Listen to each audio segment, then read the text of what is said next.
the things you do I know, right? for this podcast. I'm sitting in a closet. Just what the fuck? I hope I look back at this and laugh hysterically. Do you remember that time I recorded in the closet? Ha ha ha.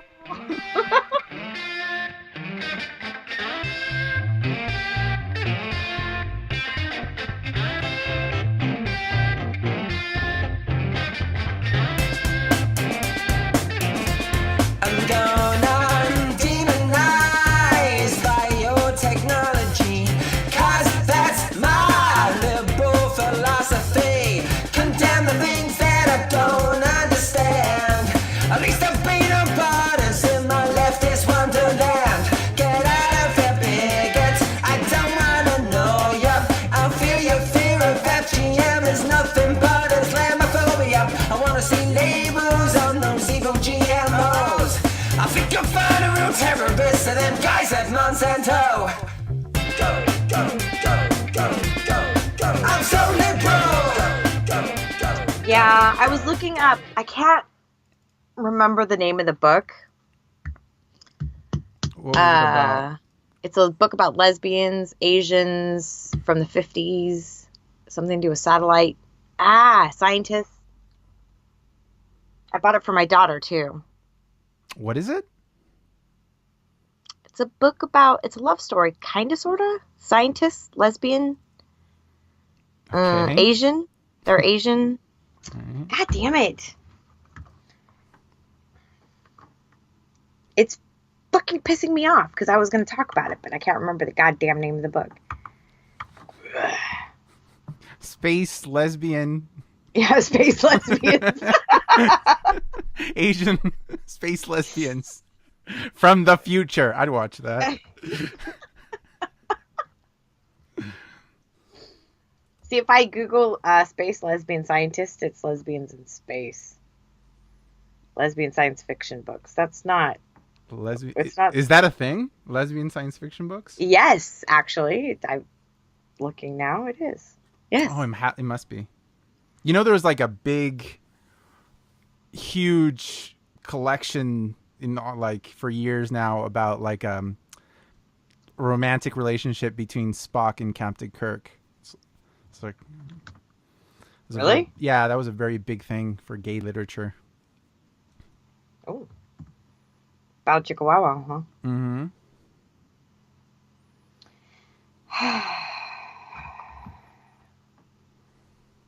I'm annoyed. That you can't remember the name of the book? Yeah, the only book that I could remember the name of is The Price of Salt, but that's not the book I'm thinking of. Did Like you that lesbian book. Did you read this book? Have Yeah. Hmm. I read it when I was Muslim. And I got caught reading it. Okay. I got it taken away from me. Because it was haram to read that book? Mm-hmm. Why? Instead, he bought me the Notebook and told me to read that. That's all your lady brain could handle was the Notebook. Yeah. That's so sexist. Don't break your lady brain reading philosophy. Just stick to the Notebook.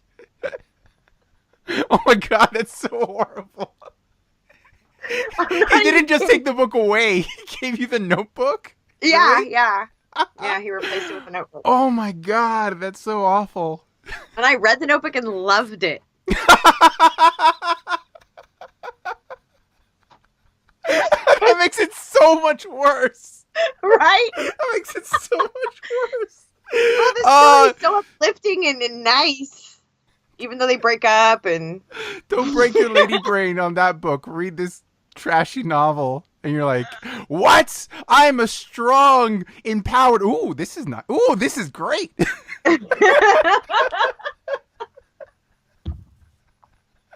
Oh my god. That's why I was going to bring it up, because I was like, it's funny. It's a funny story, but I Oh, can't God. remember the goddamn name. I should go... I bought it for Lena. It's probably on my Amazon account. Oh, God.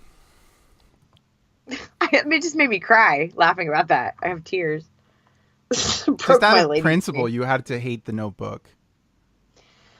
I hate it. I tried to You hate it or you love it? I loved it back then because I was very limited as to what I would have loved anything. I loved country music back then too. Anything I could get my hands on to do with different than Islamic and allowed, if I could sneak in. And for me, that was kind of breaking rules because it's a book and it's kind of romance and it's just not. Oh, so you did love it back then, but you don't love it now? Yeah. Oh my God. I would throw up if I had to read it or watch it now. I saw a portion of the movie on a plane. I was like, this is the biggest load of shit I've ever seen. It's awful. What was I thinking? Yeah. I've only seen a small part of the movie, but immediately it was too much for me. It's not something I could connect with. And Oh, no. and even I think Ryan Gosling is dreamy. I don't mind him as an actor, but no, that movie's there's actually a lot of romantic comedies I really like. It's not a genre I dislike. I really like a lot of romantic they're not a very small percentage is very good of romantic comedies. But the ones that are good are very good, and the overwhelming majority is trash. But that goes for most movies anyway. But there's some movies that are chick flicks that I can't connect to. I just can't. I try to watch it, and I'm just I don't get this. I don't get it. It's not for me. Like When Harry Met Sally. I've seen that movie dozens of times. And that's a great. That's a great movie. It is a very good movie. But that's why it still holds up. Yeah. And still loved because it's a good movie. But most chick flicks suck. Yeah. I don't know. Is When Harry Met Sally a chick flick? I don't think so. I don't know. Maybe. If the romantic comedies guys would are the same romantic comedies necessarily women. They could like the same ones, but I don't know if guys are going it's always going to match. The top 10 for most guys and the top 10 for most girls. Yeah. God damn it.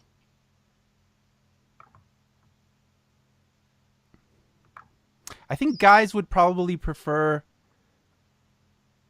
a romantic movie that's either very dramatic, happening during war, like A Farewell to Arms or something like that, or something that's very funny, like The 40-Year-Old Virgin.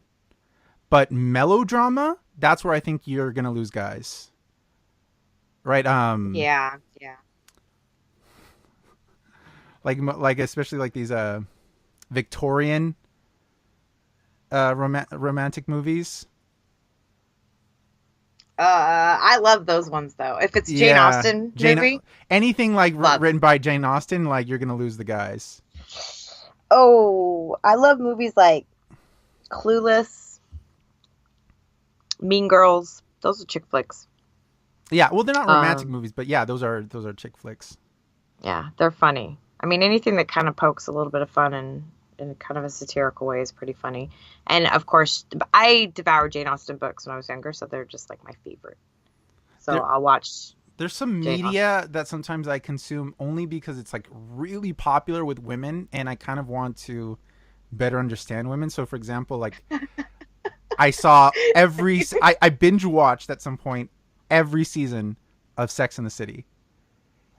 I haven't even seen that whole show. I saw the whole thing and every movie, and I would not watch it unless I felt like I was being educated on what, because I saw it way after it was famous. All the movies had already come out of it, so it was years later. But every woman I'd met from everywhere, no matter even it doesn't matter which country they're from, women all over the world love Sex and the City. So I was like, what are women seeing in this show that connects to them in such a general sense, right? It transcends borders kind of thing. So I watch it.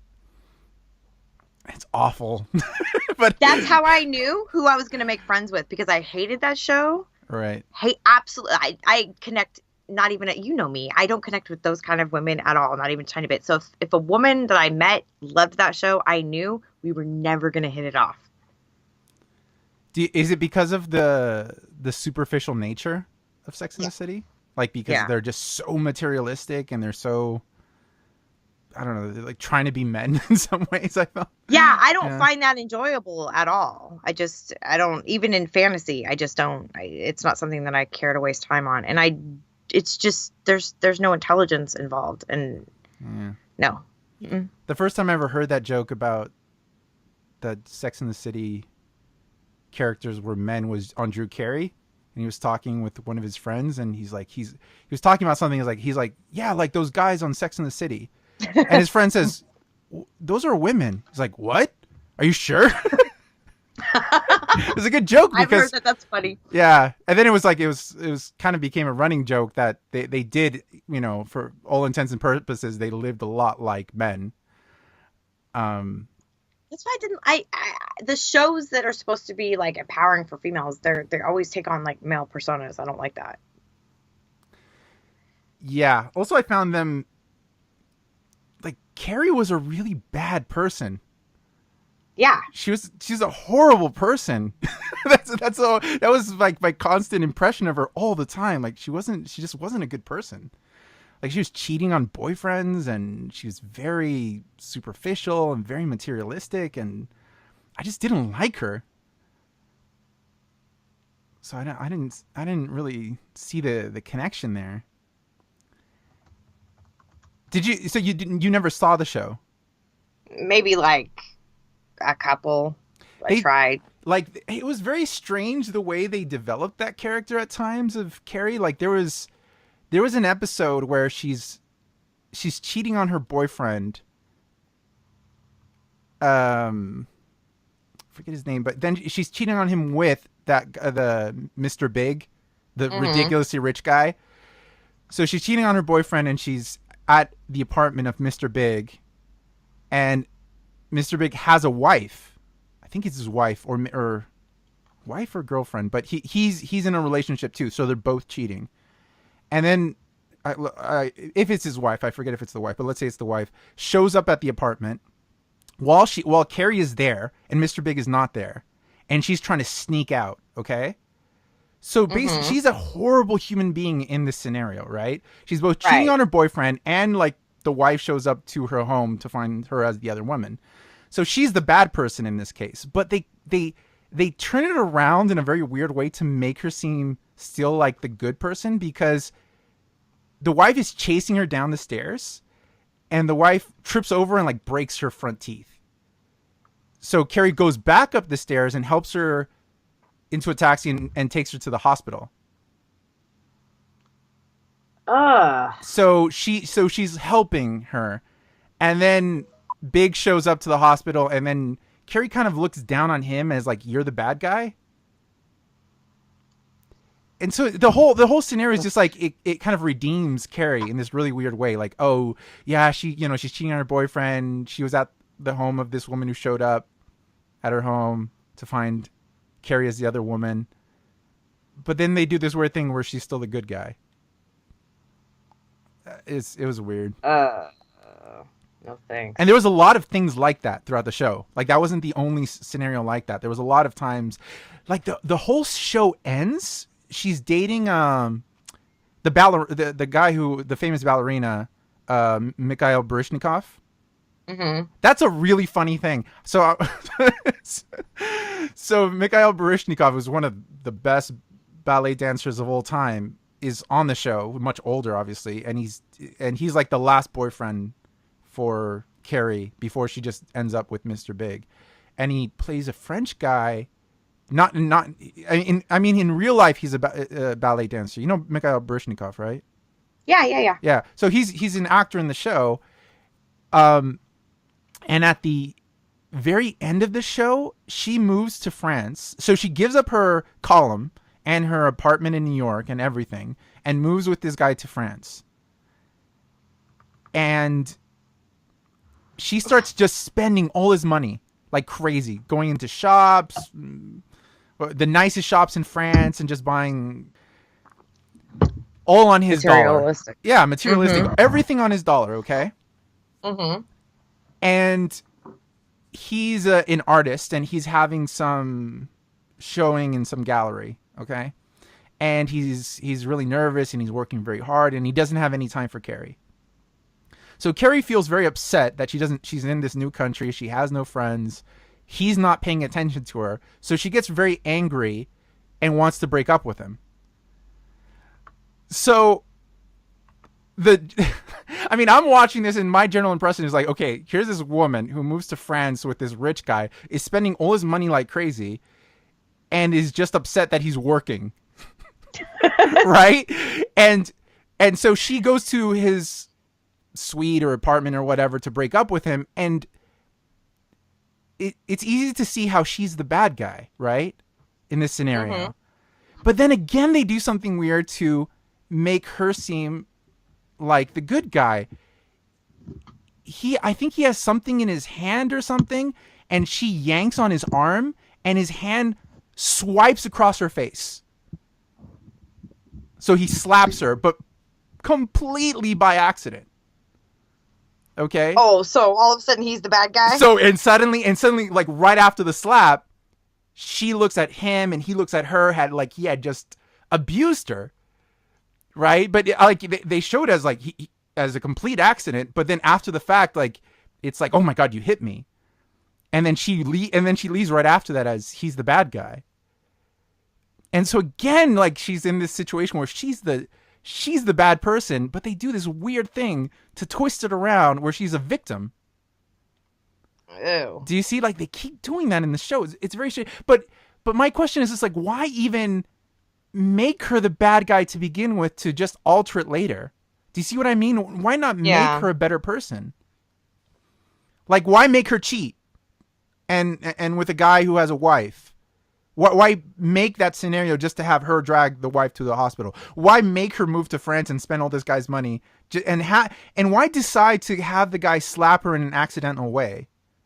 Like, what are you doing with this? Like, why is this in this scenario? I can't believe you watched that show to understand women. I don't know any women that. Oh, there's so many women, Jen, love that show. I don't know any. Another thing I did was like I was going on dates a lot, and it was, I think, like a year after the 50 Shades of Grey book had become very popular, and just every girl I was going on a date with talking about the book. Oh, yuck. So I started to read the book. So there was 3 books, and I couldn't finish the first one. It was too ridiculous. It was just absurd. It was a terrible book. It made it to 3 movies. It made it to 3. Oh God, it's such a bad book. Like, I could tell you exactly where I stopped reading because I was literally just through the book. I'm like, fuck this, because I mean he's what's interesting is not just Gray, the character, the guy character in the book, because he's so prototypical, like, you know, a wet dream for women. He's just like, he's ridiculously gorgeous, has a perfect body, and he's, you know, a trillionaire or whatever. Right. But also the woman in the book who he falls in love with and has this relationship, she's depicted as really being like nothing, right? Plain. Not plain, super plain. Mm-hmm. Because that's what happens. Of course. I mean, of course, a gorgeous, perfect physique trillionaire is gonna go for a girl who just looks very plain with no special personality or anything like that. That's, of course, what else is going to happen. And be faithful to her, of course, as well. Oh, of course. Of course. Absolutely faithful. Of to course. a fault. To a fault. So, and he's ridiculously wealthy. Like, he flies her in a helicopter to his penthouse apartment and everything like this. But then it's just like the details about the guy just go way overboard, where he's like adopted and he came from like a poor family. And then he's like the commencement speaker at her graduation at university. And he starts talking about all his like entrepreneurship and charity, where he's helping all these children in Africa or something because they're poor and he grew up poor too. And that's where I was just like, fuck, too much. Get the fuck out of here. Who's this guy? I didn't even try to read that. I knew it was based off Twilight, right? Like the author was like a big Twilight fan or something. Like that's what she says. I don't see the connection, to be honest, but that's what she says. Like she was inspired. That was enough. Yeah. Twilight was horrible. My best friend loved Twilight. She made me watch all the movies. I refused to read the books. I gritted my teeth through all of those movies for her. What's the connection to Twilight and Mormonism? The chick who wrote Twilight is a Mormon. Right, but what is the connection to the story in Mormonism? Oh, the Nephites and the Lamanites, the dark skin and the light skin. The wolves are the Lamanites and the vampires are the Nephites. The good versus the bad. And this is and then in the Book Native of American thing that goes into it too. Uh-huh. Because Mormons kind of took over Native American culture and adopted it for themselves. Really? Yeah, like that they rewrote Native American history for themselves, and then started kidnapping Native American kids out of their homes and replacing, like they called it the fuck, there was a name for it. I grew up with lots of foster kids that had been taken out of the homes just on the reservations. Native Americans. I didn't know this. Lots. Mormons steal Native Americans and it was bring them the up Indian Mormon? placement program they called it. Yeah, I mean it was with like they brainwashed the parents to be like, yeah, we want our kids to go get taken off the reservation, or they would go into the foster homes on the reservations, or like the ones that take the kids, sign some papers, get them out. So when I say steal, so it's kind of like persuading parents or foster care institutions to give them the kids so they can bring them up but there Mormon. was some real shady back deals done. I mean, some real shady shit going on when they were doing it. I don't know why. There was like some financial incentives for the church, but it was a thing, and up until I think the 80s or the how far early back 90s. does that go? All the way back to Joseph Smith or Brigham Young or what? No, I think it started in like the early 1900s, but it swung really heavy in the 40s and 50s. Wow. But I mean, I didn't know it was weird. I mean, because like I said, they taught us that the more pious you were, your skin would become white. So they sold the idea to these parents that if they allowed their kids to leave the reservation and go live with white families, their skin would become white. Wait, like, what? Not even kidding. Wait, say that again? They literally taught the Native Americans that if they got baptized Mormon and lived piously, their skin would become white and delightsome. So they convinced these parents, if they loved their children, they would let their children leave the reservations and go live with white families and get, and be good Mormons, and their skin would become white and delightsome. Wow. It never happened, of course. You don't say. But yeah, that was a thing. Mormons like to rewrite history and say it wasn't taken literally. But all of us who are alive remember that's exactly how it was for until like the late 90s. I think things started getting a little bit weird with the church in 78 when they started allowing black members to be, or allowing black people to be members at all. Anyone with dark skin couldn't be a member, but specifically African Americans, specifically those guys were banned. So once they said that they were okay to join the church, attitudes towards the Samoans and the Native Americans kind of switched. And like the Polynesians or the Samoa, like almost the entire island of Samoa is Mormon. I've heard that about a lot of Samoans being Mormon. Why? What does that come from? The missionaries went over there and like specifically took over the entire island and fed them and colonized them and made them all fat and dependent on the church. So most of the people in Samoa, because it was a poor country, were financially dependent on the church for food and things like that.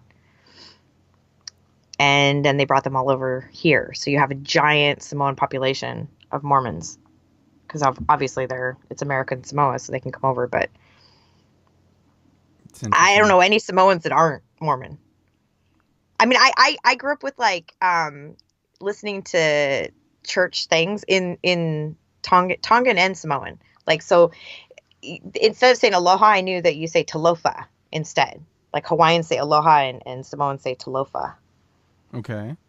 And so every time a Samoan would come up in the ward, and the ward of people, like the group of people that we'd go to church with, so they get up on the podium, and every time they said it, we had to say it back. So the entire congregation would be like, Talofa, because we had to really respect the Samoans. They really wanted to keep the Samoans. I don't know why.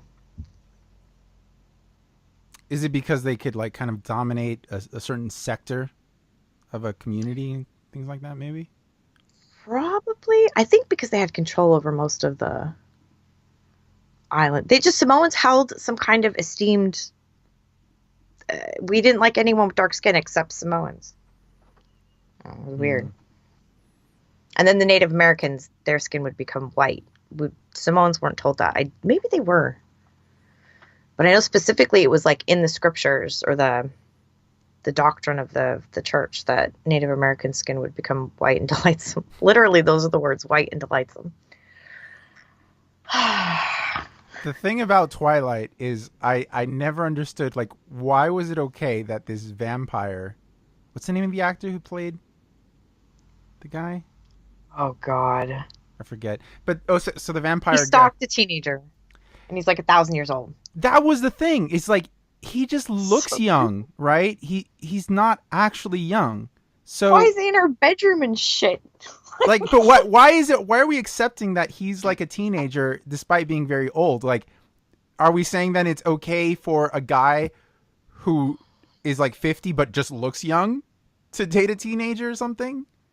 Do you see what I mean? It's just like, why is this? Yeah, but that's Mormons' idea of eternal romance. It's fucking creepy and gross. But you're saying Mormons' idea, but why was the general public okay with this as well? It's like this. Oh, because it's vampires. Vampires are romantic, so he's a teenage vampire, even though he's But he's not a teenage vampire. He just looks teenage. He's older. Look, you don't understand romance, okay? He just looks young. That's not like somebody should be saying, wait a minute, he just looks young. He's actually really old and dating a teenage girl. Like, why is this okay why on would a screens? 1,000-year-old dude, however old he was, why would that man be interested in a teenager that has no life experience? How gross. No matter how the guys get, they're always interested in the young girls, right?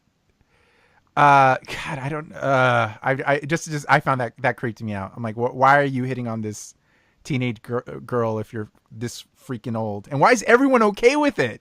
Why is everyone watching this? It's like, he's not a teenager. He's not. He's really old.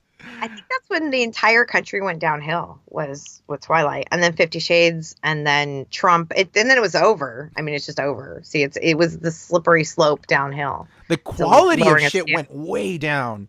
Like, it was, Twilight, 50 Shades, Hunger Games. It was just really bad stuff that became very famous. Yeah. Just, I've never been into that kind of stuff. Like, when I was younger, I read stupid things like Jane Austen and Ella Montgomery and like Shakespeare. And that was romance for me.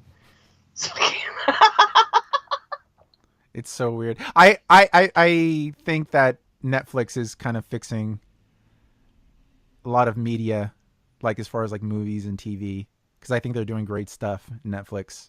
They've brought the quality way up. Sometimes, I mean, I've seen a few things I don't like Altered Carbon was terrible, even though a lot of people liked it. I thought it was god-awful. But so many other shows are really good on Netflix. Like, I saw Mindhunters, which is like the true story of the first FBI agents who started doing like psychological profiles of serial killers. It's a great show. I want to read. It's based on a book called Mindhunters. I want to read it. There's a show called Ozark.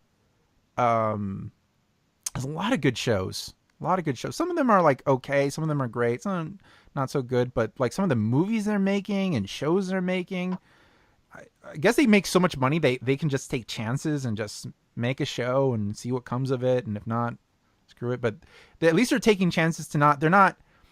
They're not playing it safe with their shows. They're not just like, oh, let's make it like, you know, some tangible show for like general audiences. Yeah, it's really like paid that. off. Yeah, I like the shows. I feel like they're very daring. You know, they're darker. They're twisted. You know, they're not for like not everybody's gonna like it necessarily. So Right. yeah. So I pay for it. And I hope like because they're doing that and showing a lot of success that other channels and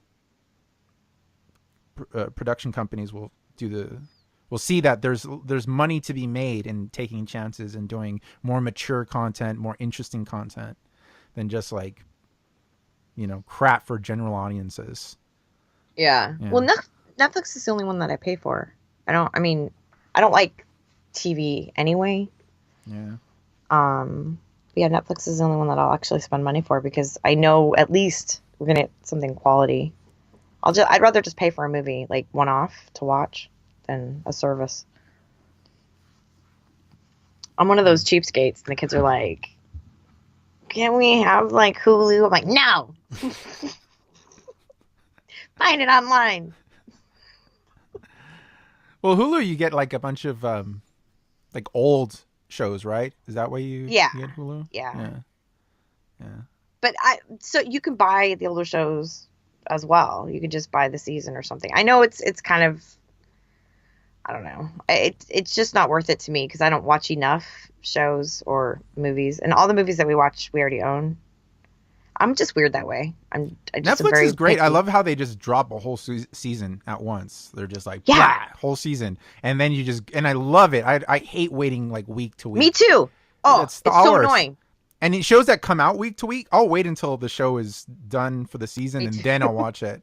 Me too. And the fact like you can like, I'll just hear a show drop today or some other show I'd never heard of that had dropped, you know, months ago. I'm like, ooh, what's that? And I can just watch the whole season all at once, like no commercials and just binge through it. And also it's good because I do a lot of like translating work where I'm just like kind of working and second screen on the side where I'm kind of watching a show. Some shows require more attention than others, but most shows just kind of like watch in the background. Crazy. So, okay, I don't know what book it was. All this time you couldn't find it? No. What is it? Space lesbians from Asia? It's something to do with the satellite. Is it like a biography of a woman? What is it? No, it's an Asian scientist. I don't know.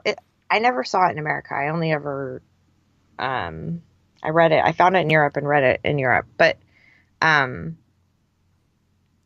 had to import it for Lena. That's what I remember. Can't you enter a description on Google? I did, and I can't. It brings up other shit that I don't know. I read 2 books on because I hated men, and there was a time I was like, well, maybe I'm a lesbian. So, but I was not attracted to women. But I was like, well, maybe I could like. I was just curious about lesbians. So, I read The Price of Salt, and I read that other one. And which one is The Price of Salt? I don't know that book. It's like a teacher-student lesbian love story. Okay. And set in the 50s. Okay. Or written in the 50s, set in the 30s or 40s. I don't know. But I'm very surprised I haven't read this, considering what you just described it.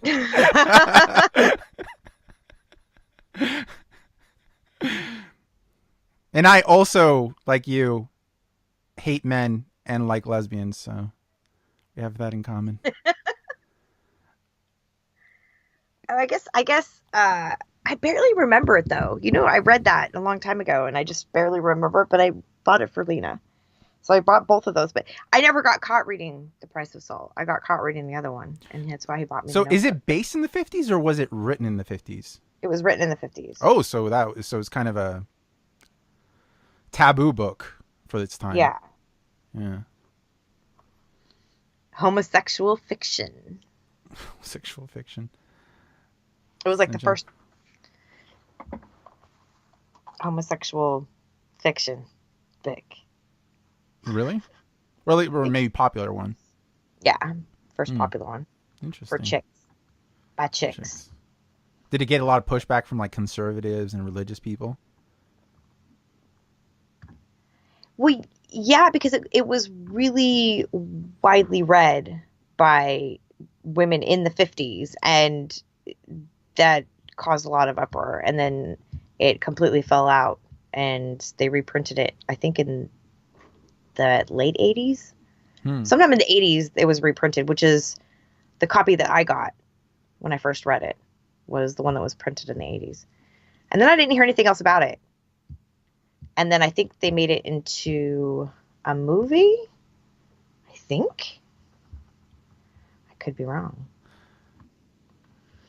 Huh. What happened with the author? Was she anonymous or was she known? Or It was under a pseudonym. It was Patricia, but I think she was writing, I think the name she was writing under was, I want to say Claire. Yes, Claire Morgan. Claire Morgan was her pseudonym.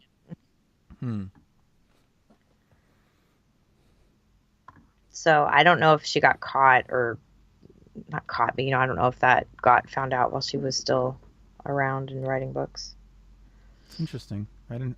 Interesting. I wasn't. She's really unattractive.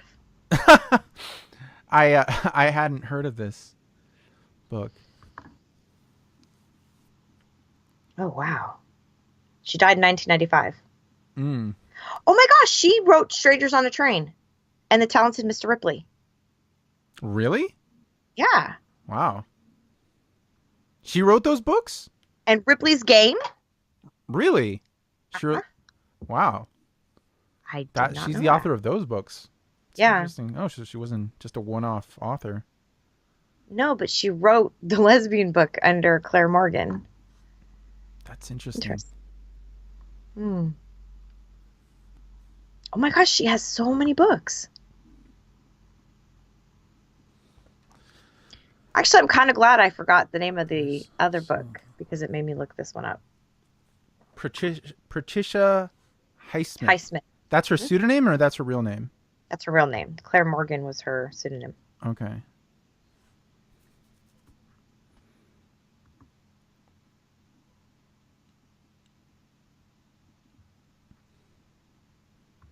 I don't read a lot of fiction.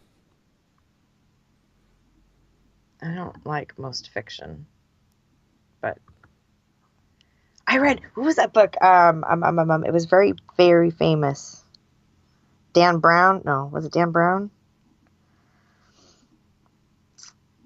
Tom Hanks played it in a movie, and it was The Da Vinci Code? Yes, I read that book when I was Muslim. You read it when you were Muslim? Uh-huh. And? I started on an airplane, and I was horrified.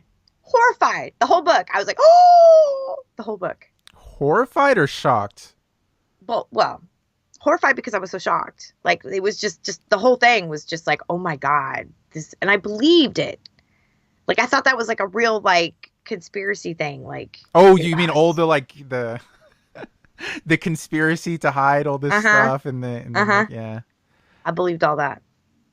Yeah. Because I believe God split the moon in half. I mean, why not fucking conspiracy theories and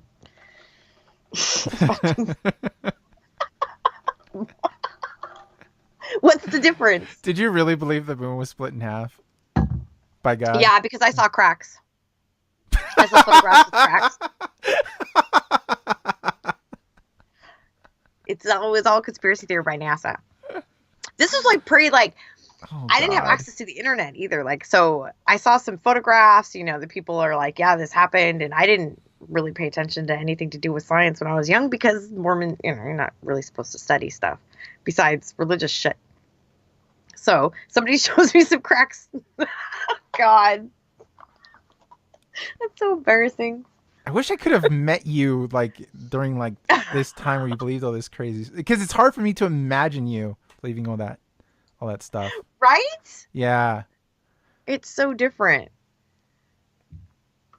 I was so naive and so gullible, and that's the difference between, I complain about my mom. I don't get along with her at all. One, because she walked out and disappeared, but she's still very gullible, and like she never progressed beyond. That's why she had to join another cult. Like she wasn't comfortable with like going from cult to cult to cult. She's had to be in one her whole life. So now she's just in a new one, a little less controlling, but it's still a cult. It's that Urantia thingy. But she's so gullible. Like it amazes me, and it frustrates me. And it's like I see me in her, or her and me, if that makes sense. Mm-hmm. Like even though she didn't raise me, her mannerisms, some of the way her brain works, just there's certain things that I'm like, that's me. But that's me before I progressed beyond what, I don't know if that makes sense, but I'm not that person. Yeah, I get it. Like but it is frustrating to watch. I wonder what is it about.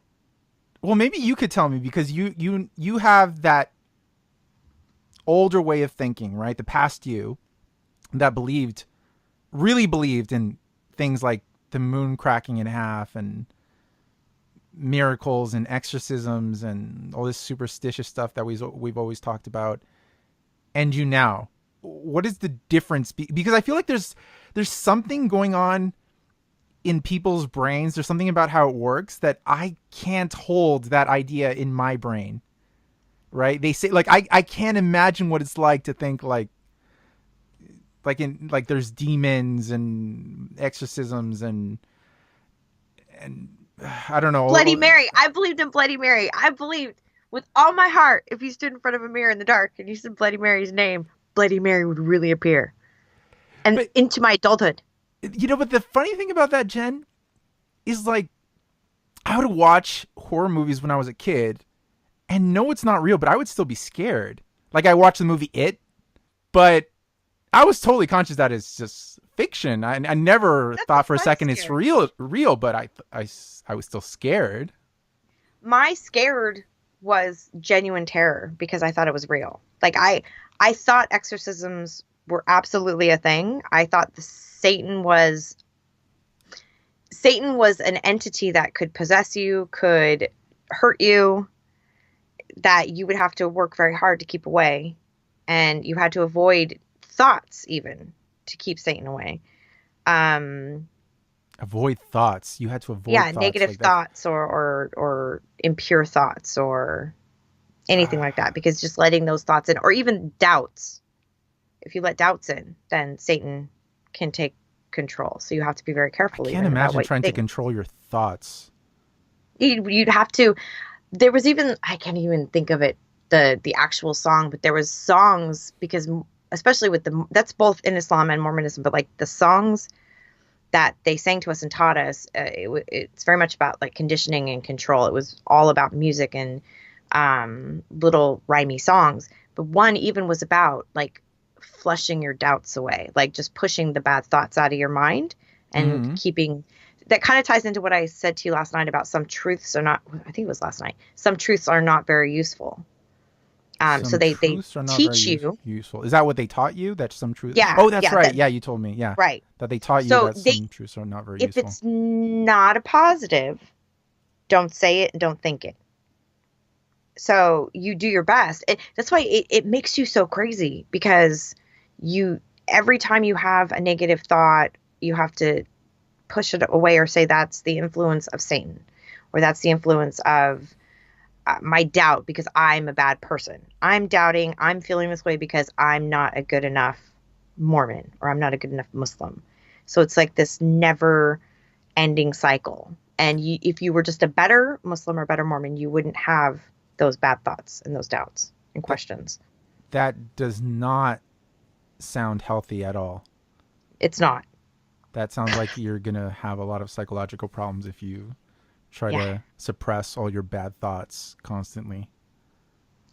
So it's kind of easy that way to accept really ridiculous things for fact.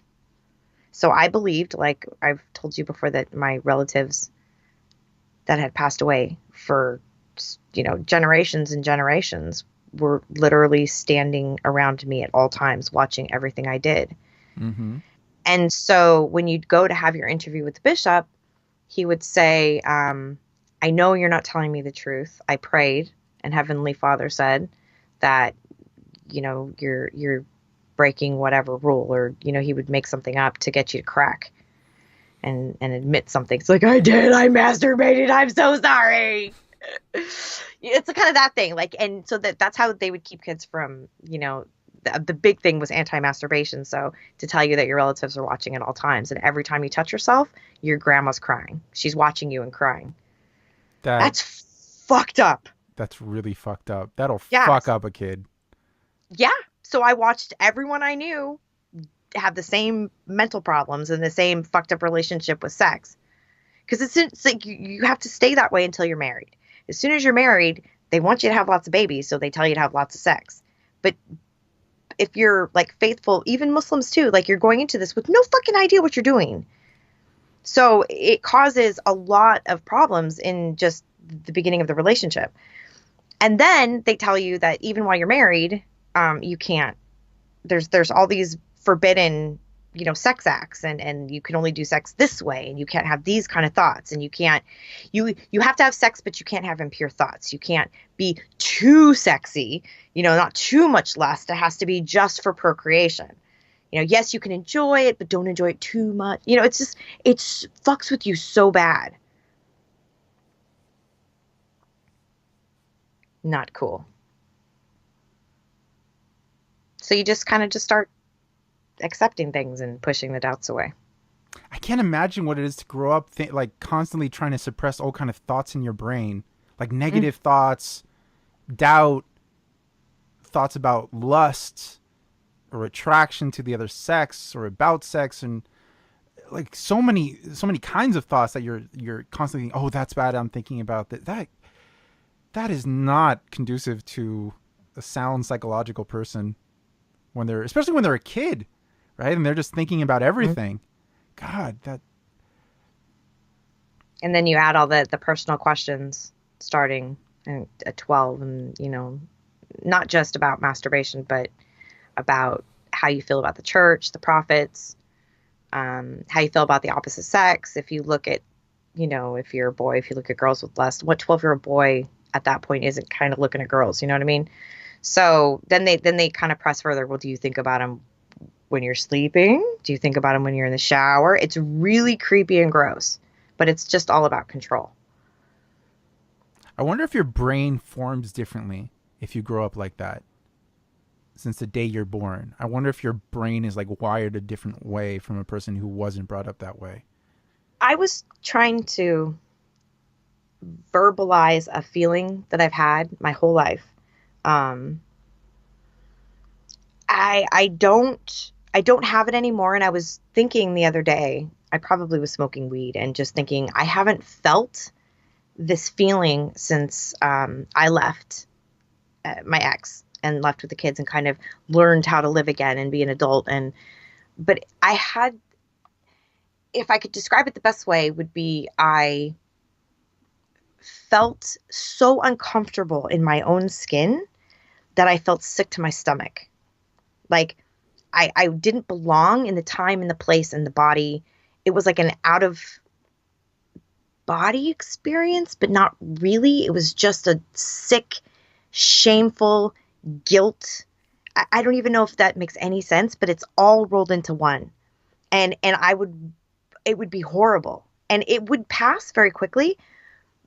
But I think it started when I was very little with like the sexual abuse, because on top of all that shit, learning from the church, I was being molested and raped by, I was 5.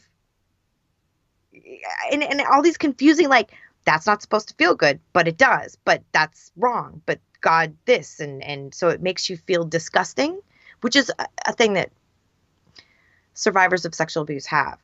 But it continued with me through my adult life. And it was so significant that I remember like stopping what I was doing in my room and saying, oh my gosh, I haven't felt that way in so many years now. And trying to remember just how sick I used to feel, and that it would just come in waves and it would just go away. I don't know why that came up or just something, but that's something that was a form of control. I think those feelings, it would make you feel disgusting and guilty. And does that make sense? The fact that you have your shit together at all, Jen, is amazing. That you're just like such an intelligent, put together person today. Considering your background. I'm hiding it all. I'm gonna snap. What do you mean you're going to snap? You snap at me constantly. That's true. One of these days. I don't. It was atheism. Really. There was no constraints I could explore. When you have a religious belief, there's always somebody looking over you, telling what you can and can't do. I can't look at this book. I can't read that. Can't, that's a sin. Can't do, can't. So you have all these constraints on what's okay and what's not okay. So when you have the chance to finally explore and search and without guilt, without Sky Daddy and all your dead relatives and all of the angels and everybody watching and judging you. It's the judgment. And that's the hardest bit, I think, to deal with. But when that's gone, it's amazingly freeing. How does that feel? How does that feel when you suddenly you can think and you can explore and you can read and you can experience life without all those mental chains? It feels really wrong.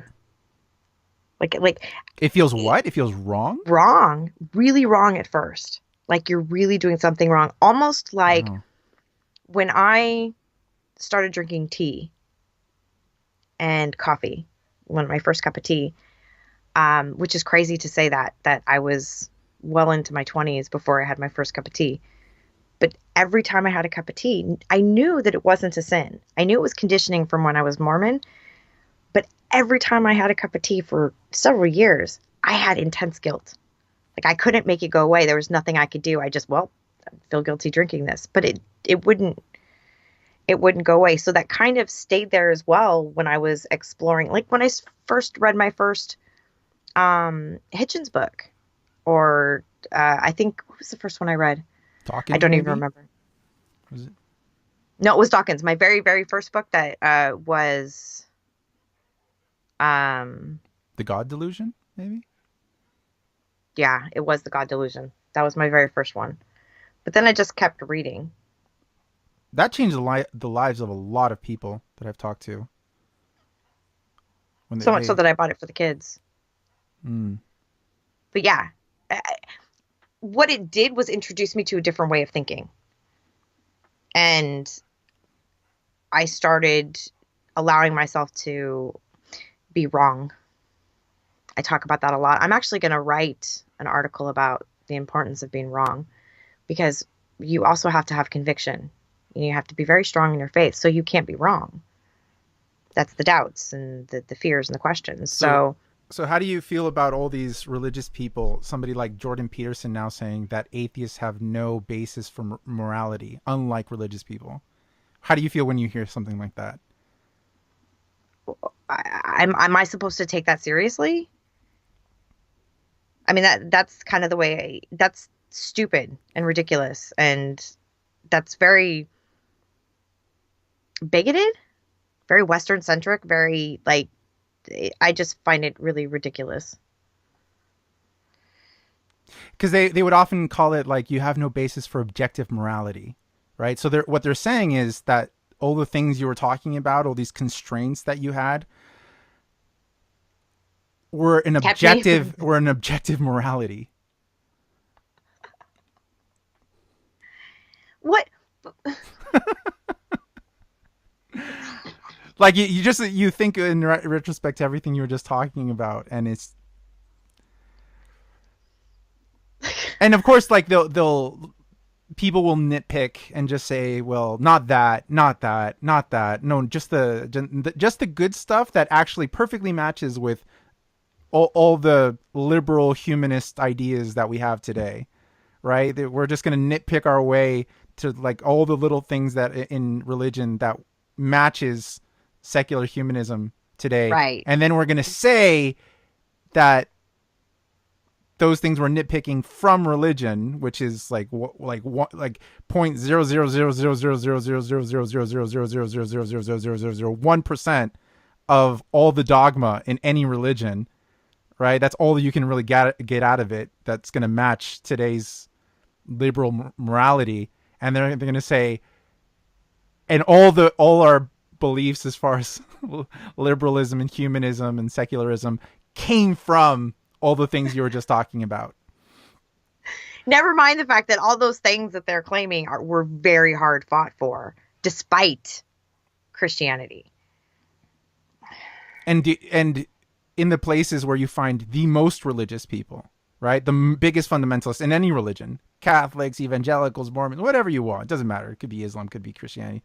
It doesn't matter. Do you find the most moral people? Even today, you go into the United States, like where do you find the most liberal people? The people who care most about human rights, the people who... Where there's the least amount of religion. Yeah, there you go. It doesn't matter which. It doesn't matter which religion we're talking about. It doesn't matter if it's Scientology. It doesn't matter if it's evangelical Christians. It doesn't matter if it's Catholics or Protestants or anything. It doesn't matter. It doesn't. I think the only people who generally rank higher than atheists on any given topic of like women's rights, minority rights, gay rights are like Unitarians.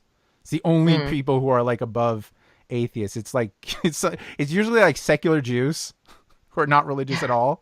Right. They're basically atheists. And then it's Unitarians sometimes are above atheists, and then it's just everybody else is below that. Doesn't matter which religion they are.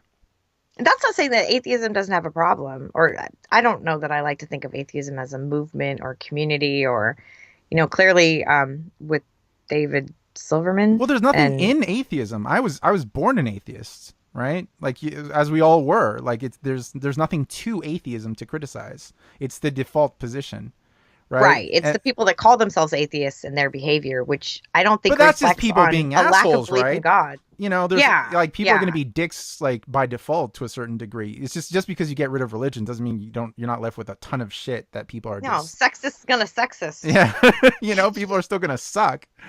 Liar's gonna liar. I mean, it doesn't matter, religion or not religion. Yeah, but. It's just like, so let's go back to like what you were talking about with like sex and impure thoughts and lusting and all that stuff. Like just because you get rid of religion and suddenly you're not told to like eliminate every lustful thought from your brain doesn't mean everything about sex is going to be perfect. If you take out the equation of religion there, sex is still going to be an extremely complicated subject without religion. Right. Mm-hmm, that's true. Yeah. So but what you were talking about, everything religious oriented, just makes an already complicated subject way more problematic than it already is. Yeah, and then some. Yeah. I've had relationships with people within religion and outside of religion, both Mormonism and Islam. And all it did was add an extra layer of awkwardness. Sex is awkward.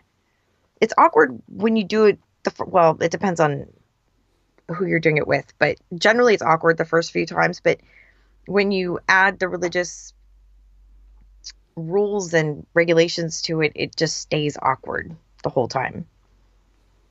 I don't know if that makes any sense, but it just... In what way? Why is it more awkward? Because it's like you have to limit how dirty you are. Like you can talk dirty, but you can't say smutty, filthy things. So you can say, I really want you right now, but you can't say just fuck me hard. That's not okay. See, it's just a constant kind of like, oh, am I, it makes you feel ashamed of being natural. So anything that comes kind of naturally, it there's kind of a shame tag put on it. Mm. So it just makes it so that it's harder. It's everything is awkward and harder that way. Mm-hmm. So how can you really let go if you're worried about when you let go, if you're sinning? You're not really going to enjoy it. Mm. Plus, then there's the religious guys that, sex is only for procreation, or they're very selfish because it's for procreation. It's really about them and their pleasure, especially in Islam. Not that all Muslim guys are, not worried about mutual reciprocation, but a lot of times it's part of Islam that it's really just about the man. And like that whole idea that women can't say no. So if a man wants sex and you say no, he can take it or beat you until you give it up. And that's completely okay. Under Sharia law, at least. Yeah. Yeah. So even if like even in the UK, when that would happen, I didn't have any. If I would have gone to the mosque and said, my husband just hit me because I said no to sex, they would have said, and what's the problem? Just give him sex. Mm. It's frustrating. Yeah, so it's always awkward. It sounds like it's more than awkward, though. It sounds like it's mind controlling. Yes. Because sex is just awkward in itself a lot of the time, but it sounds like you're just under this veil, under this like black cloud of just always thinking about sinfulness and if this is okay with God and things like that. It's just not, it's not the same. There's always, it always feels dirty.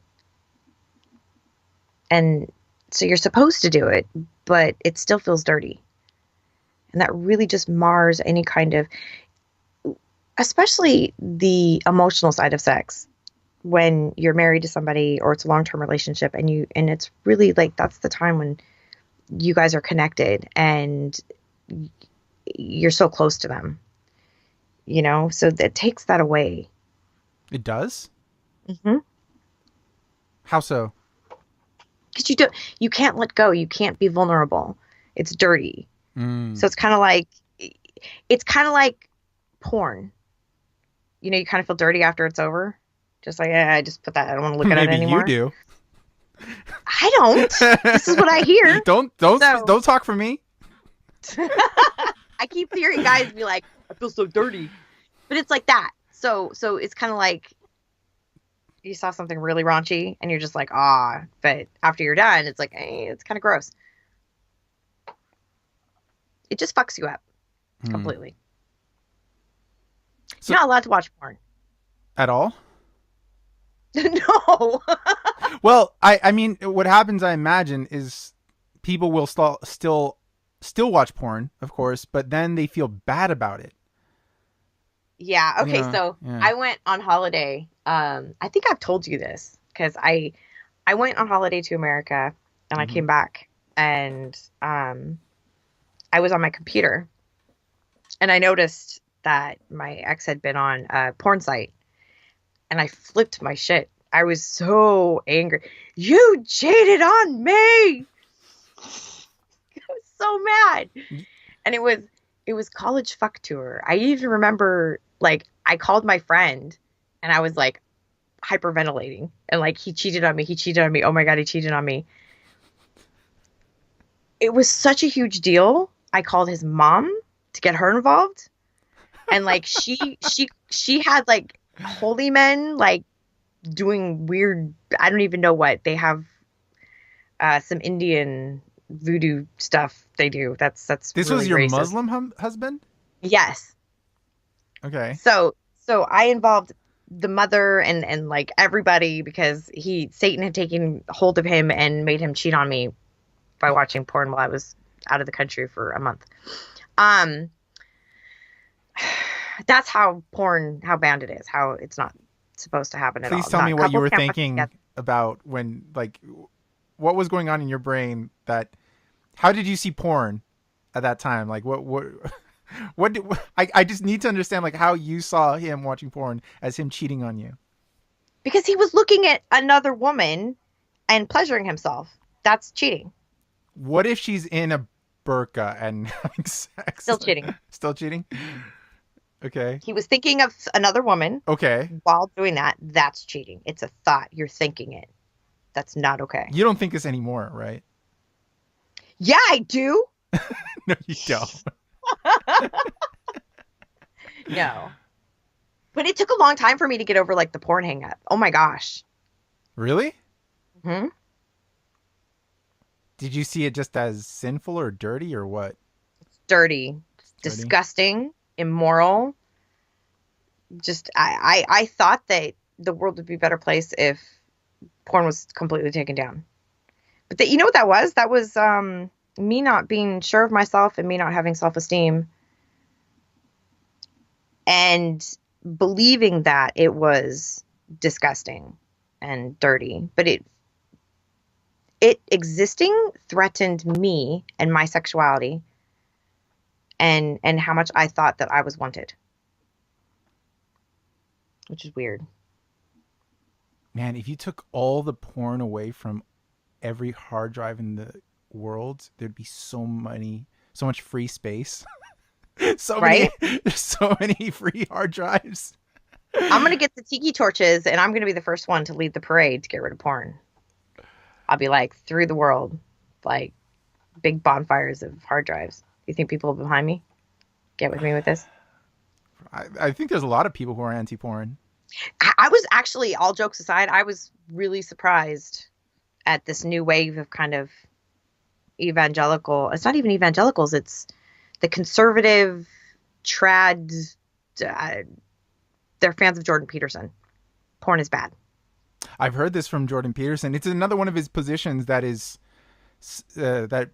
runs along parallel with religious conservatives.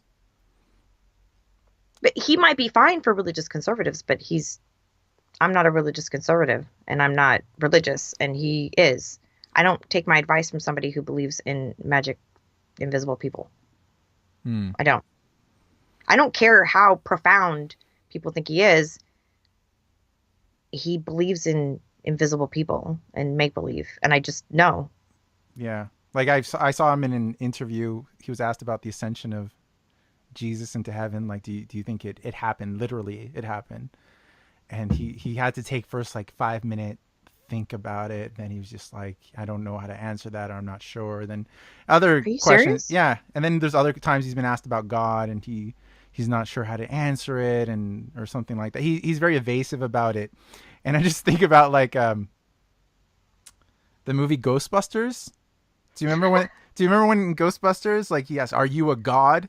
and he gets attacked, and they're like, and he tells the other guys like, "If somebody asks you if you're a god, you say yes." Right? And so when I'm thinking the same thing when I'm seeing these Jordan Peterson interviews, I'm like, if somebody asks you if there's a god, you say no. That's it. You just say no. No, I don't believe in it. Did Jesus ascend to heaven? No. No. That's it. If you're not answering that, you've kind of lost me already. I mean, I've lived in countries where they have the same kind of morals and values.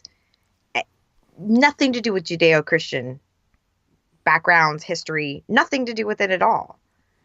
And they don't murder each other in the streets and just go around, doing all those horrible things that they claim are just from Judeo-Christian values. It's just very... I lived in East Asia. I lived in Korea and Japan. They have better values than in the West. Right, you were talking about, wasn't it Japan where they don't steal? No, nobody steals.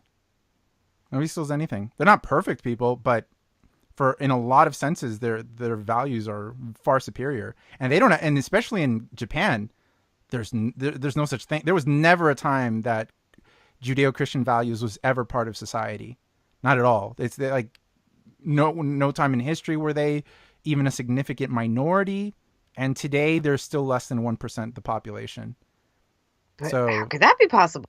and they're like, you go there and people, like, you can leave, like I was telling you before, you can go to the most busiest street in Tokyo, you go to Starbucks, leave your purse, leave your laptop, and nobody steals. And if they do steal, I would assume it wasn't a Japanese person. But you Like a generally foreigner, you can leave it. Like I see people leave it all the time, nothing happens. But and they're just so considerate on top of that. Like, how should I say? Like, if I'm sitting in the subway and I'm with another person, they'll say, you know, scoot over so another person can sit down. But there's no one there. And I'm like, but there's no one here. And they're like, oh, but just in case, you know, they show up. You know, we don't want to make them ask. Like they're thinking ahead, right? That's I consider myself a considerate person, but I'm not like that. You know, like foresight of consideration is very over the top. So they're just very always worried about other people and being considerate, and to say like Judeo-Christian values is like, well, it doesn't have anything on values based on Confucianism.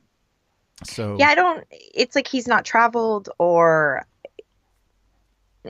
it doesn't matter to him, or he just thinks that that's the only. yeah, people. I mean, he'll state that common, complete misinformation myth that Judeo-Christian values have given us, you know, advanced first world liberal secular society. It's not true at all. It's not true at all. There's plenty of other societies that are as ethical and moral, even by our own standards, that are superior. Even by our own standards, by Western standards, they would be superior. Like I was raised in Western society, and I moved to Japan, and I see these people being way better people than me by my own standards. I'm like, you guys are ridiculously good people. You're kind of scary, actually. Seem like aliens. But so no, that just Judeo-Christian values gives you that society is ridiculous. And also it's not also the basis for any liberalism or secularism of that at all. Because you see the people who how should I say, like you go to any like community where people are more religious, or much more religious, or the most fundamentalist religious, and the increment of religiosity in any community, the more religious they get, the more I would consider them further away from my own morality. Always the closer to non-religious they get, the better. So it's directly proportional to that. Morality and ethics equals less Judeo-Christian values. I just can't take somebody like him seriously. Yeah, what did he say to Dave Rubin? That Sam Harris goes throughout the day with using Judeo-Christian metaphysics or something like that. Because he doesn't murder or rob banks or something like that. Well, if Sam Harris burnt a witch, he'd be perfectly aligned with Judeo-Christian metaphysics, or whatever he wants to say. Just cherry pick the good bits and just say those are the only ones that matter. It's just not into those kind of guys, and he's just not. He can have his fans, that's fine. Not my thing. Yeah, well, at least they have clean rooms, or so they claim. Right? They got that going for them. It's almost like, I kind of feel like it's like religion, how people can go, well, yeah, but there's these good things in religion. It's like I hear people say, yeah, but Jordan Peterson has people cleaning their rooms. That's good, right? I'm like, yeah, I guess. Yeah, you know what else they'll be doing next? They'll be washing themselves from head to toe in a very certain way before they go, watch videos of Jordan Peterson. Pretty soon. Yeah. Mm-hmm. They'll be doing, what is it called? Islam? Wuzu. They'll be doing Peterson wuzu. This is something you hear from Muslims all the time. They're very proud of like their hygiene and their cleanliness, and and then they're very anti-porn, and they also think that they don't know if women and men should be in the mosque together. Maybe they should be segregated, right? Her does better, yes, You know, because they get up to no good. mosque / workplace. Been fine. Everything started going downhill when women started working. Yeah, look to the lobster. Look to the lobster. Adorable. Ah.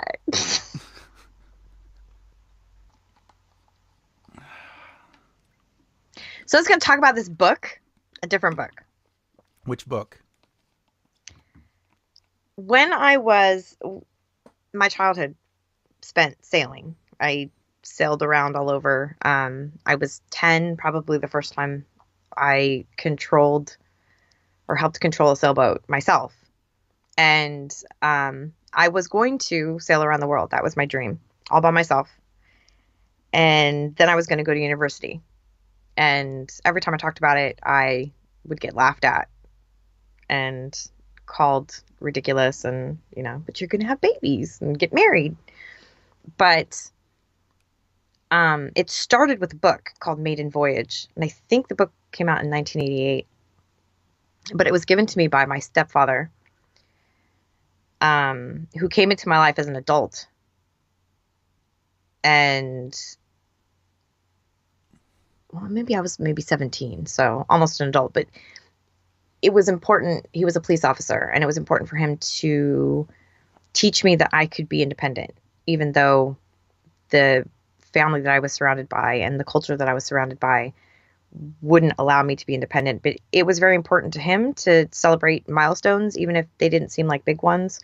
So anything to do with certificates, with education, my sibling didn't graduate, but he got a GED, and my stepfather celebrated it as though he had graduated. He said it was so important that he worked hard and he managed to do that. But so he gave me this book, and it started a decade easily of a dream of sailing around the world, even after I had kids. And I think that was the book, and that story about it. The book is about a young girl as a teenager whose father buys her a sailboat, but she sails around the world by herself with her cat for 2 years. And she has a mishap with, I think it's an oil tanker at some point in the Red Sea. And my whole life growing up, I didn't feel powerful that I could do anything or achieve anything on my own. So I was given this book, and I read it, and I read about this girl who, at 18, took this boat and sailed it around the world. And she fixed her own medical issues, and she did it all by herself. So every time I felt like I couldn't do anything, I thought back to this book in particular. And it made me feel powerful. Like, if she could do it, I could do it. Even though I never made it around the world, and I never made it sailing all by myself, it gave me strength. Just that story. I bought the book for my daughter and said, you should read this. It's really good. She had no interest in it whatsoever. What's the name of the book? Maiden Voyage. Maiden. Yeah, Tanya, I don't know how to say her last name. Ebi, Aebi. It's not the book of that girl who tried to sail around the world and she had to get rescued, right? And then it turned out there was some shady stuff with the dad who was trying to sell her life story. Do you remember that? That was a later story. That was recent. That was in the last few years. Yeah. This was 88. Okay. This is way back. It's just this book in particular was pivotal. And even though I had no autonomy and no control and never was able to pursue any of my dreams, I lived vicariously through this book for years. I was stuck in Pakistan with this book. This is there anything else you want to add before I start talking about something? No? because I got into kind of a thing on Twitter, not a fight, but just some people were commenting, because I had commented on the importance that they were opening movie theaters in Saudi Arabia and the importance of movies in society and for people. And I don't know if people understand, like, there is no movies in Saudi Arabia. None. Like, some people might have access, like, through, like, internet and things like that. For the most part, they don't. Only on the compounds. Only on the compounds, Mm-hmm. which are for foreigners who work for Aramco and things like that. Yeah, not just any Saudi can walk onto the compound and just be like, hey, I want to watch a movie. No. So, for example, I was reading a book by Manan al-Sharif, who was the woman who was protesting driving in Saudi Arabia. She actually went to work at Aramco and was one of the main reasons she could live kind of a little bit of a secular life and a little bit more life with freedoms, because she was living on the Aramco compound. But she said at the beginning of the book that, for example, she wasn't allowed to listen to music. And she hadn't heard a song until the age of 20. And the song she heard was Backstreet Boys' Tell Me the Meaning of Being Lonely, if that's the name of the song. And I mean, at 20, could you imagine what it is to hear your first song at 20? No. And she talks about it like at the beginning of the book and then towards the middle when she was talking about how she went, because she became very fundamentalist. She became like a Salafi fundamentalist Muslim, more than like she was even imposing Islam, like more fundamentalist Islam, on her own parents when she was a teenager. So she became extremely fundamentalist. And one of the ways she started veering off into more secular mentality was, one, listening to that song. And then there was some other stuff when she lived abroad and things like that. And then there's people like Park Young-mi, who escaped North Korea. And she also talks about how it was the movie Titanic that moved her and showed her this new world. And how it was a movie about romance and it had nothing to do with the governments, right? Or the dear leader. And she had just never seen a movie like that, because there are movies in North Korea, but it's all propaganda for the state. There's there's also no idea of like romantic kind of narratives and stories where people marry for love. That kind of story doesn't exist for North Koreans. Yeah, don't they have to marry who they're supposed, like who they're Yes. told to marry? Yeah. Yeah. And there's even in popular media, it's always sacrifice for the state, never love for the other. And that really showed her a new world that she didn't know existed. And it was one of the reasons she wanted to escape. And so, and now you were telling me, like, when you were trapped in this world in Pakistan, that this book, the Maiden, what is it? Maiden Voyage. The Maiden Voyage, was that was your outlet. That gave you this kind of expanded world in your mind that you could live in. Mm-hmm. Power. And I think things like that, like a movie, a book, a song, can be more powerful for people than 100 philosophy books. Right? People put so much emphasis on some philosopher, political writer, reformer, etc., who is being very technical and deep and talking about Nietzsche or something like that, when really, how many people can really relate to that or analyze it to the depth that writer is doing it? Most people can't, especially uneducated people like what we're talking about. Yeah, right? Absolutely. If you were given a Steven Pinker book during that time, what would you have done with it then? Right? Like, you needed first steps, right? Yeah, exactly. Music, movies, documentaries, plays, poems. They do more. I really think a movie, a poem, a song, all of those can do much more reform in fundamentalist religious communities than any political or philosophical deep writing.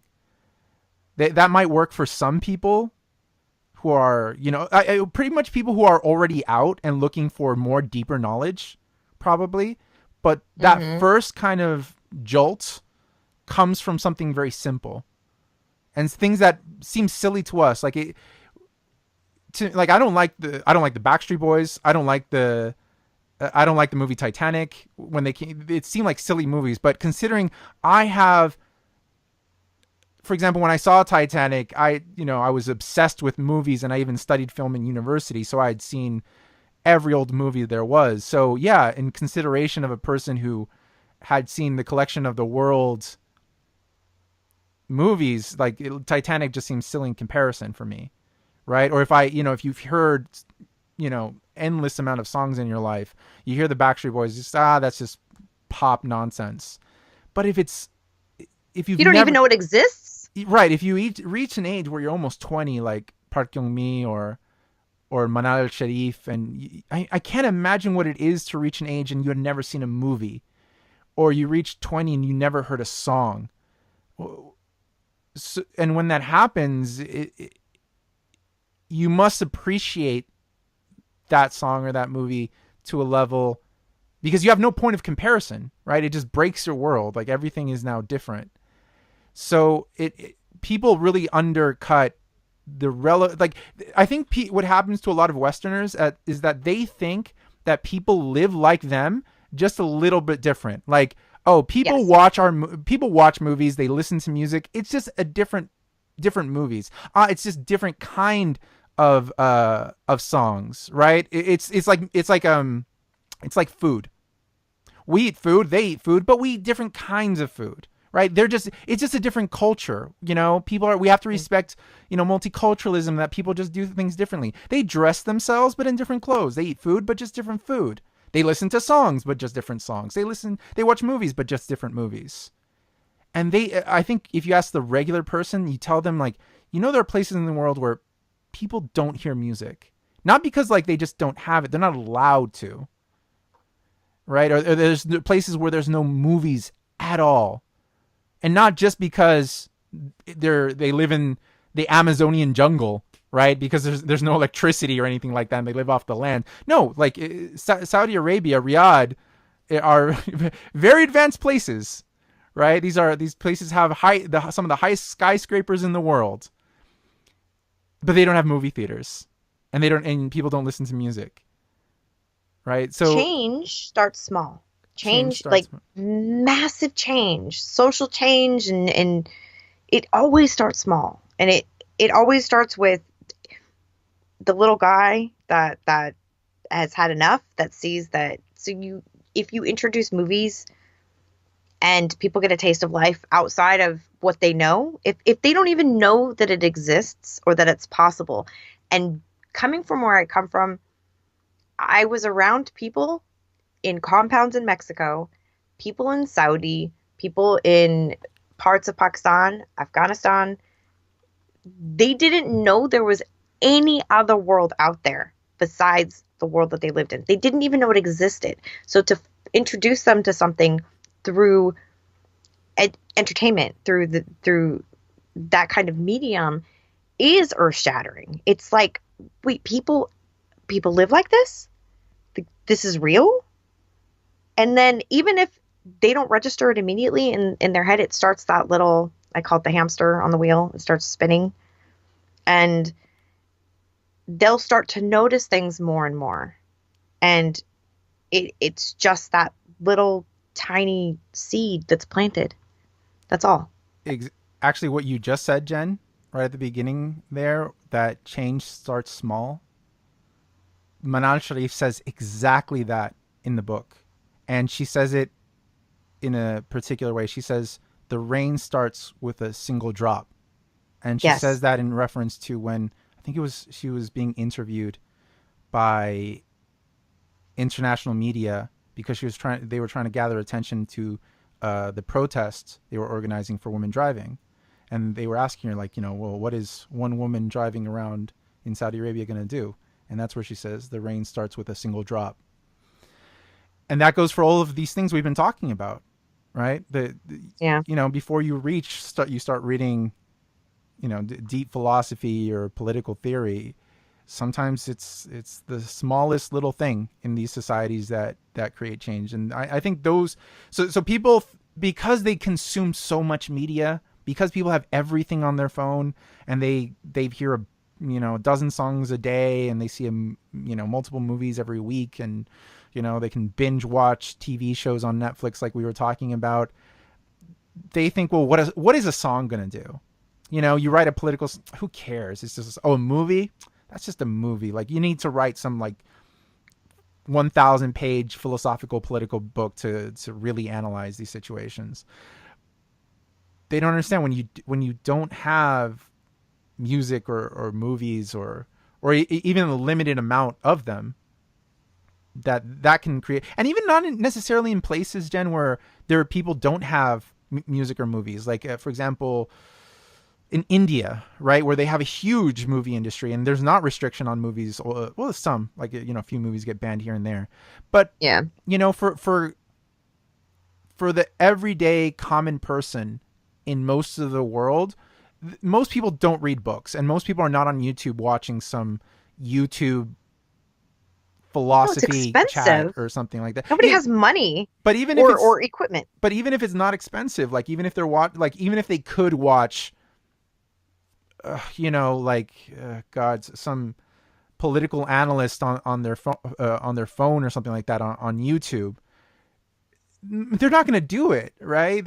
Most people are not going to do that. Most people are just going to watch popular media, right? They're going to listen to a song, they're going to watch a movie, watch a TV show. So when you make a film that tells you a lot about another way of thinking, that's going to reach more people than most deep political theory. Mm-hmm. 1,000%, yes. Yeah. In India, it's not just it's the fact that people are poor, that it's expensive, they don't have the equipment. They obviously play songs there, and there is popular media, but add these things, Jen, like, also, it's not just that people are poor and maybe they can't afford an internet connection with a cell phone. Even if they could, like, for example, most people don't have the education level to understand some deep political theory. Yeah, no, they're just going to take the popular culture stuff. Most of that stuff is probably in English, and they don't. Yes. They can't read or understand English.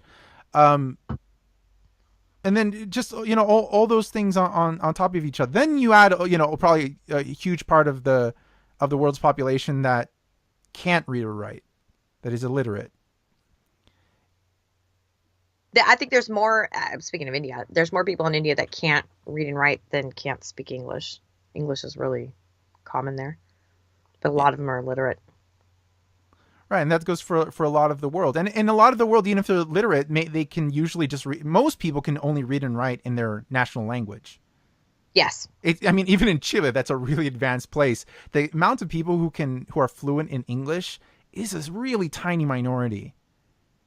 And this is not a poor country. This is a very advanced, educated country. Most people in most countries, if their first language is not English, they can't read or write in English. And when you can't read and write in English, the limitation of how much material you can consume internationally goes way down, because not just you can't consume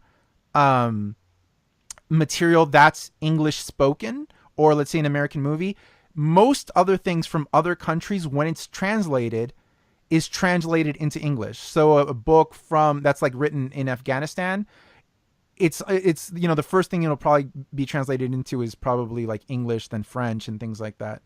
It's not necessarily going to be translated into lesser spoken languages or movies themselves, right? When they get subtitles, they're probably going to be subtitled in English and things like that when they come from other countries. So the amount of media you can, and I know this, like, living in Chile, where a lot of people don't speak English, that there's a lot of media they ask me about and they can't find with translations to Spanish. There's a movie I mentioned, and they said they really wanted to watch it, but they couldn't find it with Spanish subtitles, right? It only has English subtitles, or the movie's only spoken in English and they don't speak English, so they can't watch it. That happens all the time with people, Right. right? So a lot of the material in the world, like people can't consume for various reasons.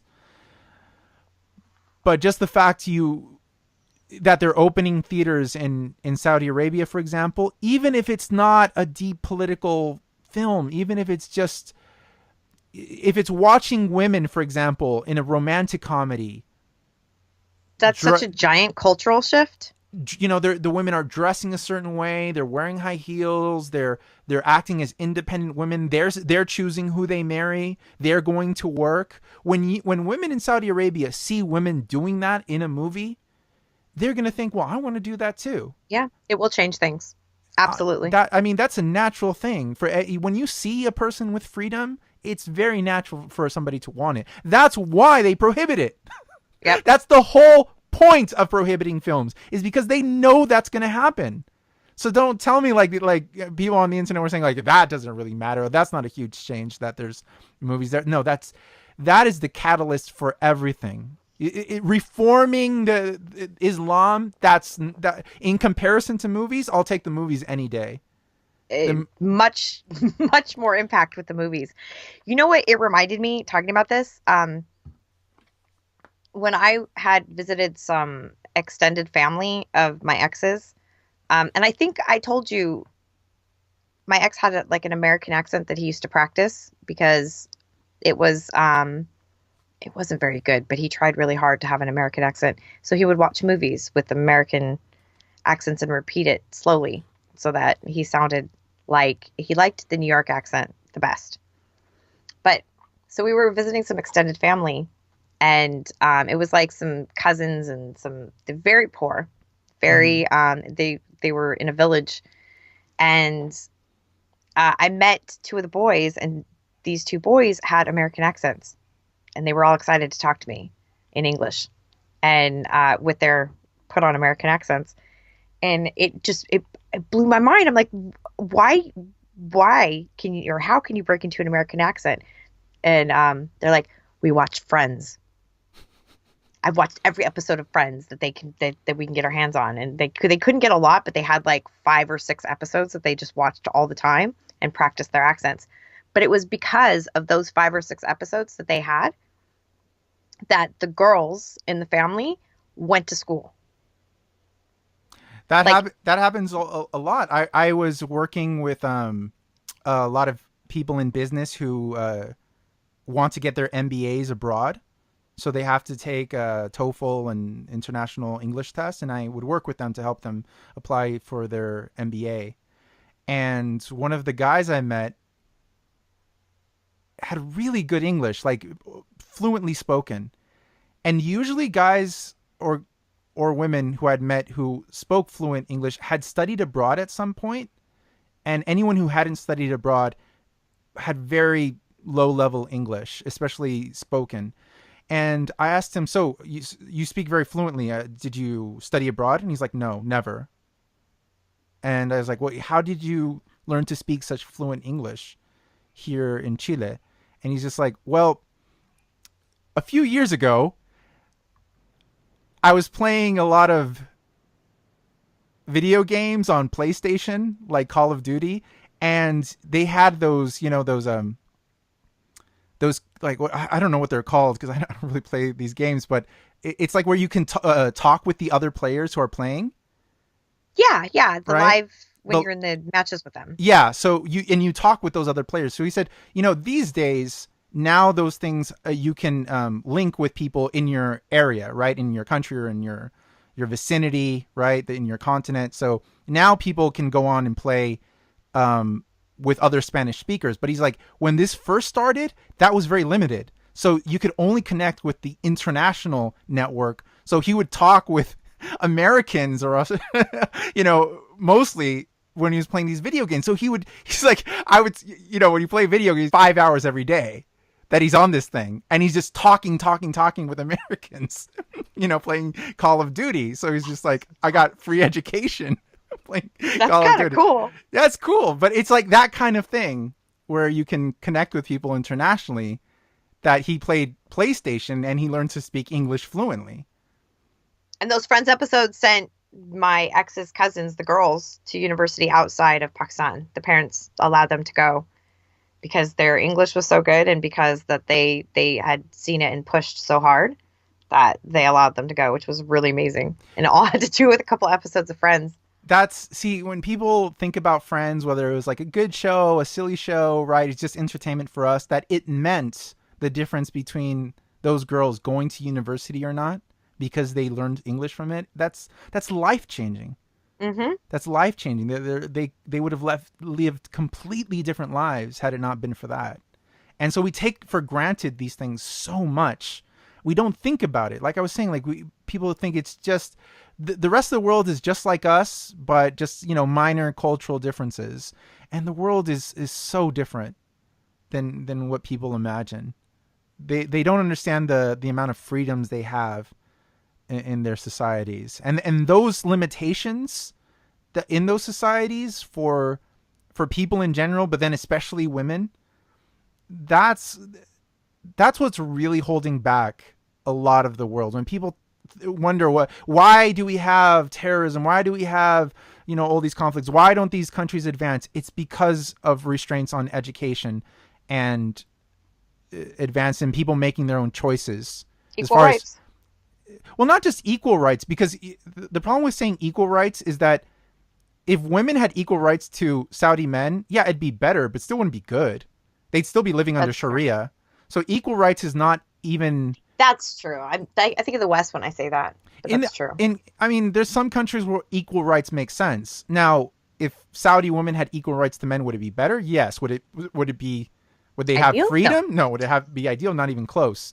Yeah. So, really, we need to talk about human rights, and more than anything, like freedom and access to things. Freedom access to information, freedom access to education, freedom access to marry who you want. And a lot of these things often come with economic advancement, but they're kind of tied together, right? Like you need to get economic advancement, you really need to birth control, have more access to information, have more access to education, so the person is more prepared and ready for the workforce. And once they're in the workforce, it's very different. You still might find terrorists even in the West who are highly educated. That's true. But having, such a large part of the world uneducated and so religious, that's definitely going to breed a lot more problems than if we didn't fix that. Yeah, but education usually fixes, like you said, you can have very educated jihadis and extremists and terrorists, but generally education leads to walking away from Islam.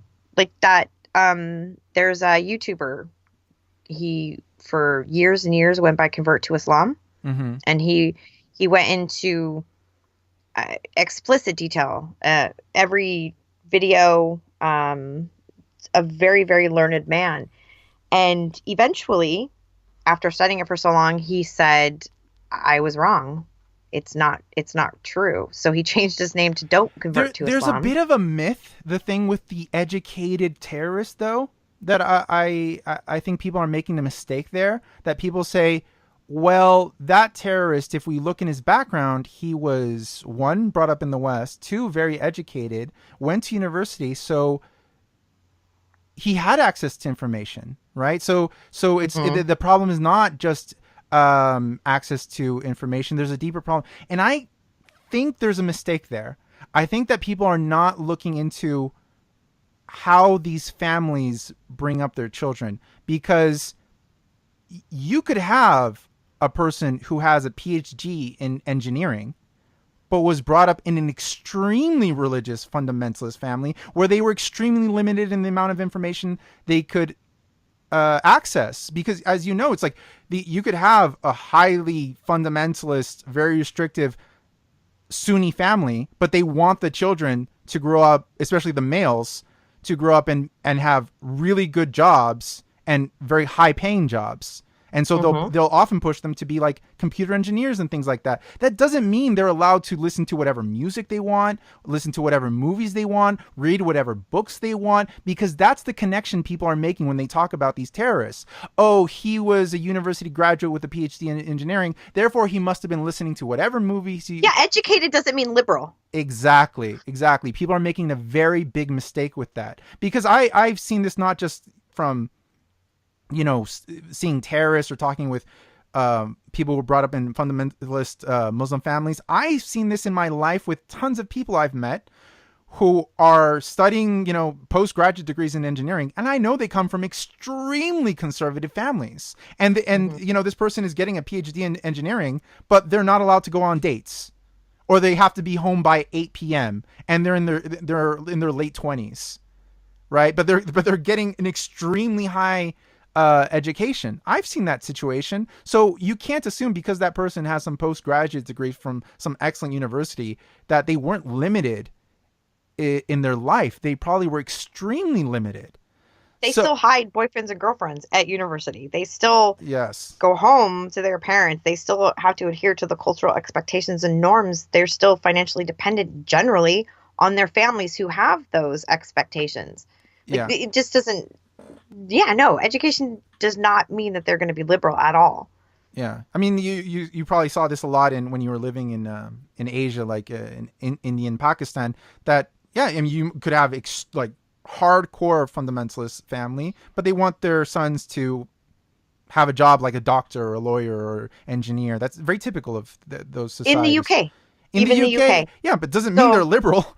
That doesn't mean... No, so we had family coming, because when I was in the UK, we would serve as the host home for cousins and relatives coming to study, and they would stay with us during the school year, and not just my house, but like my mother-in-law's house and some of the other cousins and things. So we kind of were just a rotating school factory for the other relatives that wanted to come and study, because there was a wealthy auntie who paid for everyone that wanted to study, plus education after a number of years is free in the UK. And what I saw was I had relatives coming that were doing master's degrees and generally masters and above, and still didn't listen to music, didn't go out, didn't drink, studied at home, went to the mosque, just really, really stuck to themselves, only hung around other family members and Muslims that were also Deobandi, that they didn't engage in university activities. They didn't go to movies. They didn't go to clubs. So there's no way that they would have been exposed to a liberal environment where there was movies and music, and a couple of them dabbled in it a little bit, and they would get rung back in, saying, no, you can't do that. Well, even, some of these stories from terrorists you hear, right? They say, well, that terrorist, he claimed to be a fundamentalist, but hey, he was caught in some bar, right? Or strip club or whatever. Muslim men are notorious for breaking the rules like this, right? They're allowed. Yeah, like the Saudi royalty who travels abroad to Europe and goes to all the clubs and drinks all the alcohol. That doesn't mean that they can do that openly in their own society without being shamed. They do it, and we can discover them doing it, but it's still shameful in their communities. They're just capable of doing it. The women are not. Absolutely not. No, it's overlooked with the men. The men can get away with smoking and drinking and sleeping around. Yeah. Outside of Islamic community, so say in the UK, when you have this first or second generation immigrants, and they're trying to, kind of be part of British society and do the same things that British kids do.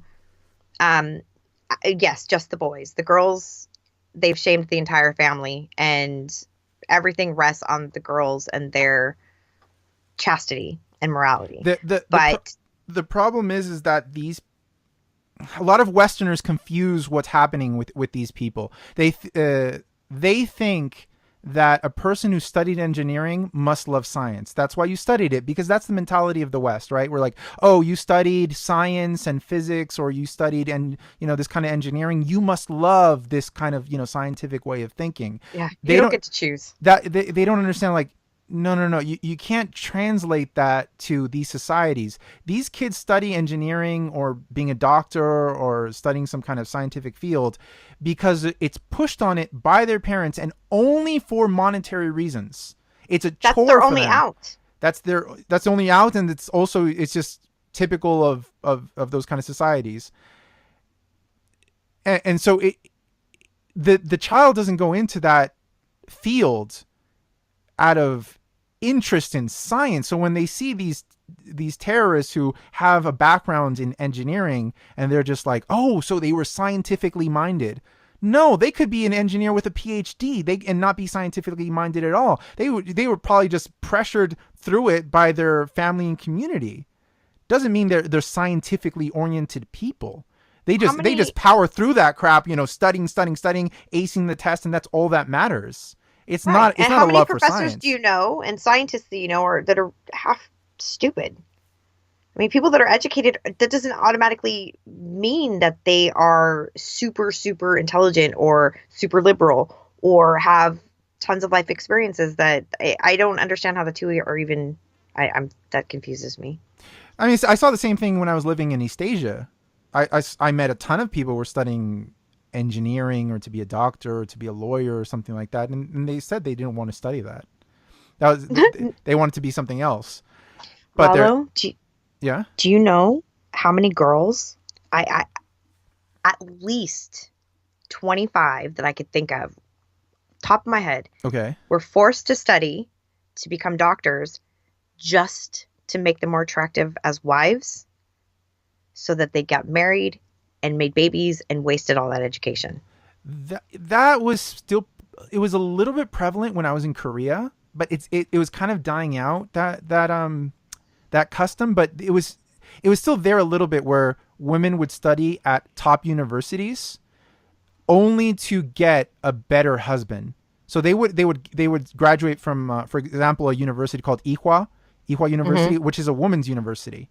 Only women can study there, but it's one of the top universities in the country. And I was told a lot of women just study there, graduate from there, and just for being a graduate from that university, elevated their status in society, where they can marry a better guy. And then they would just go straight to living, being housewives. They wouldn't do anything with their studies. And it was just kind of transitioning out of that kind of traditionalism, where the women were wanting to work and take more seriously and put to use their degrees. And now it's much more different since I lived there, which was around I moved there in 2006. So, and I always hear it's, from friends, that it's changing so much radically, because I'm so glad, though. Yeah. And but again, there's just that confusion in the West, and I hear it all the time. Oh, these terrorists were educated. It's just, oh, you guys really don't understand these cultures. Yeah, educated doesn't mean liberal. Right. Yeah. I wish that they would. I don't know if they can put that ego aside and try to understand cultures that are different than theirs, and understand that it's not all about them. I don't know how to make people see the world differently. It's very hard. It's very hard to express this stuff. To actually explain to people how others live is very difficult.